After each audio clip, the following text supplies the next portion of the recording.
को संभाल कर, तुम रखना मेरे बच्चों इसी को संभाल कर। तो बेटा बोला पिताजी क्या करना होगा इस कुर्सी को लाने के लिए, बचाने के लिए? तो पिता कहता है भ्रष्टाचारी को बढ़ावा तुम देते रहना, भ्रष्टाचारी को बढ़ावा तुम देते रहना, रिश्वत से अपनी जेब को हरी बनाए रखना, रिश्वत से अपनी जेब को हरी बनाए रखना।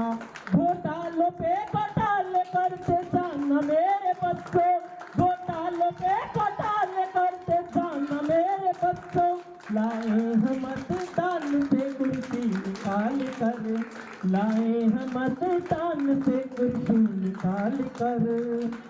तो बेटा कहता पिताजी जनता शोर नहीं करेगी, आंदोलन नहीं करेगी क्या? तो बोले बेटा जनता शोर भी करेगी, आंदोलन भी करेगी, पर तुम क्या करना? जनता का शोर कि तुम विचलित मत होना, जनता का शोर सुनकर तुम विचलित मत होना, वादों से तुम उनके घर का भर दो कोना कोना, वादों से तुम उनके घर का भर दो कोना कोना, तुम हंसना मेरे बच्चों औरों को रुलाना, तुम हंसना मेरे बच्चों औरों को रुलाना। धर्म की ओट करके लोगों को लड़वाओ, धर्म की ओट करके लोगों को लड़वाओ, आतंकवाद को तुम बढ़ावा देते रहना, 10-5 गुंडे पाल कर रखना मेरे बच्चों, 10-5 गुंडे पाल कर रखना मेरे बच्चों। सच्चाई को चलाना पेट्रोल डाल के, सच्चाई को चलाना पेट्रोल डाल के, महंगाई को बढ़ाना, महंगाई को बढ़ाना मंदी बताए के, महंगाई को बताना मैं मंदी बताए के, संसद में चप्पल मारना उठा उठाए के, संसद में चप्पल मारना उठा उठाए के। पास खड़े यमराज की आत्मा कांप गई,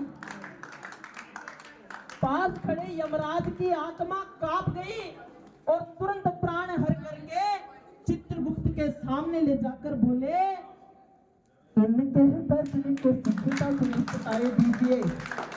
चित्रगुप्त ने पूछा क्यों? चित्रगुप्त ने कहा इनके फैसले में इतनी भी सिद्धता न दिखलाइए। तो यमराज ने पूछा क्यों? कि 5 साल में जो कारनामे किए हैं उनको बताने में 50 साल चाहिए, और 5 साल में जो कारनामे किए हैं उनको बताने में 50 साल चाहिए। तो यमराज ने कहा एक काम करो, जब तक इसका फैसला नहीं होता इसे धरती पर ही रहने दो, और जिस दिन फैसला हो जाए उस दिन ले आना, तत्काल फैसला करके फिर अगला काम करेंगे इसका। जय हिंद जय भारत।